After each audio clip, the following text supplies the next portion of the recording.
fantastic support from the team tonight, Ged, wasn't it, from the crowd and everything. It was a great atmosphere. Yeah, I think it was great. It was fabulous. What an occasion! 14,000 people. It's nice that the people finally showed up.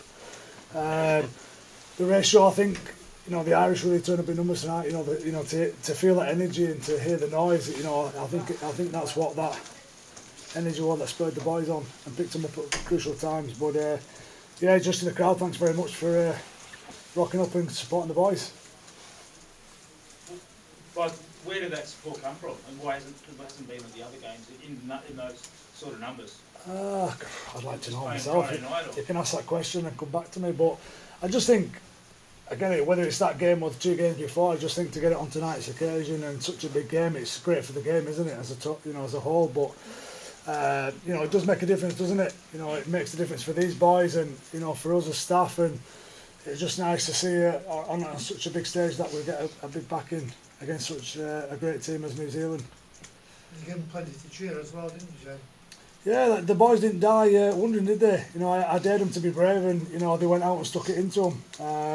To come up against some of the best athletes in the world, and with my mixed balance of a team, I've got some full timers, some part timers, and at times you wouldn't have seen or there was no difference in them.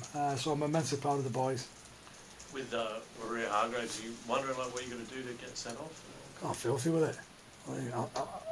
I've got to be careful what I say and how I say it, but that's a game changer. It'd just be nice if there was a hold back on the emotion that, but yeah, it's just a game changer. A bit of a dog shot. I'm not going to cop that. I back the boys on that, but that is a game changer for me. I lost 2 players this week. The boys lost 2 of the teammates due to a decision. I'd love to see them go to town on that one after what we got served up this week. Do you think, given you had there were 2 players but on 3 charges, suspensions, that Jared won't be playing next weekend? 100%. I don't think he'll play. Again, depending on what charge he's sent to, if it's the correct one, and I stress the correct charge. But it'd be interesting to see if he participates in the rest of the tournament. How would you sum up that atmosphere, Ronan, playing out there in front of a very passionate Irish crowd this afternoon? That was surreal. Every time we had a chance or a breakaway, the crowd erupted, and you just got that sense and that feeling that the crowd was backing us the whole time. They were incredible, really, and they gave us that extra spur when we needed it most. Obviously, the World Cup has ended not on a high note, but how would you have summed up the whole experience? It's been probably the best 3 or 4 weeks of my life. I've been dying for this. I was dying for it last year, and it got postponed, and this year it was absolutely savage. We had a great group, and to finally get to go out there and make my World Cup debut and put on that green jersey, it's what I've non-stop thought about it since we qualified. Ronan, what was the preparation for this game like? With what happened last week, knowing you were right up against it tonight, what was the theme during the week and the preparation for this game? I just think it was a never say die attitude. I think that as a group, we had a really tight core, and we didn't lose anyone as a result of last week. People didn't put their heads down or start feeling sorry for ourselves.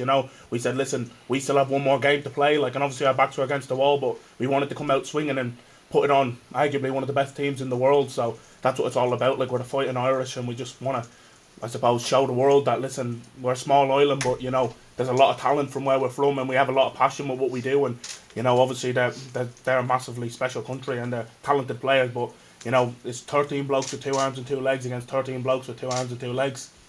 Ronan, the whole team always sings the anthem well, but you really, really went for it out there. Can you sort of tell us what was going through your mind as you were singing it for a World Cup game for the first time? It's the most special feeling in the world. It means the world to you. It's something you dream about as a kid, singing your country's national anthem, and why would you sing it quietly? It's the most special feeling. You might only have a few in your life getting to put on the green jersey, so you have to sing it with all your heart. And yeah, it's just like hearing the crowd behind you, and you're shoulder to shoulder with all your best mates, and that's what it is. We're a family. We're not just a group of players who've come together from different clubs. We are literally a family, and getting to put on that green jersey and sing with your best mates and go to war, it's no better feeling.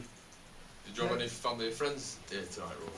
Yeah, I think the Dublin to Leeds Bradford flight it was pretty packed out. I had my aunties, I had all my best mates over here. Like, they hit the nail on the head with the game to come over. Back home, it's a bank holiday weekend, so obviously a Friday night game suits people who have work and that. It just fell perfectly, considering it's the first game I've managed to get to play in this group. So it fell perfectly. I had a huge crowd in leprechaun suits watching me, so it was it was pretty special.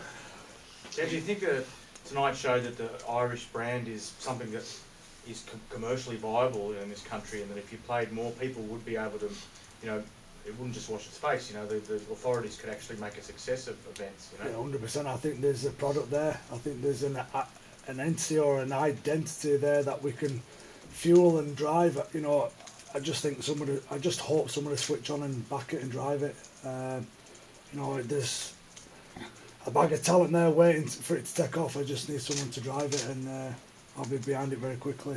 But 100%, you know, it just needs someone with a bit of courage to stop following the rest of the sheep and say, no, I'm a wolf and I'm an Irish wolf and I'm going to take it and I'm going to go and do it. So there'll be plenty of players there queuing up to take it, for sure.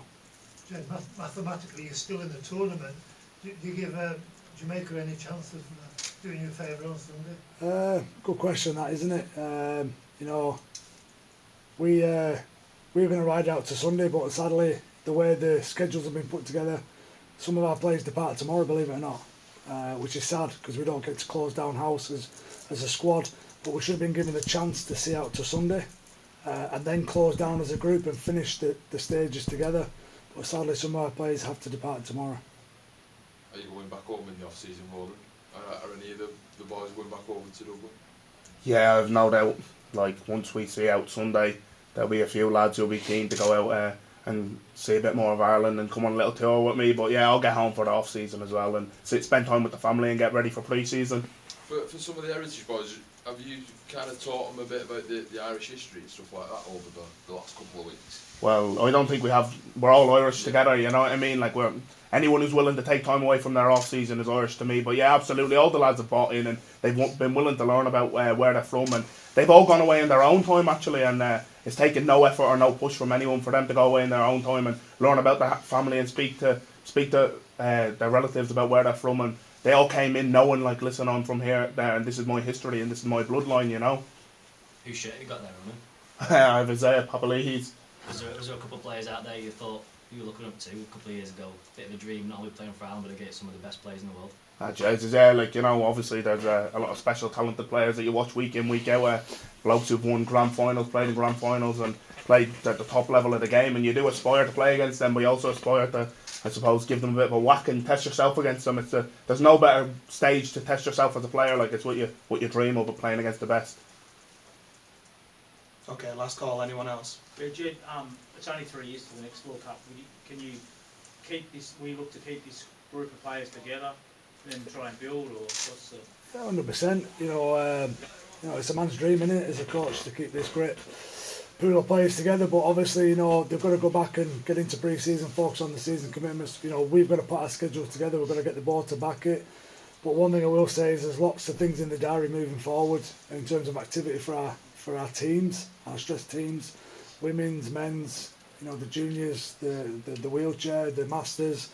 We've just got to keep feeding this identity from Ireland Rugby League, and you know, it's an identity that people want to be affiliated with and want to be part of. But yeah, I'm excited over this next 3 years. You know, we're building something special. We've started this year. There's a whole new DNA in Ireland way that we're creating, and I'm guessing after this tournament that there'll be a lot more players questioning their heritage.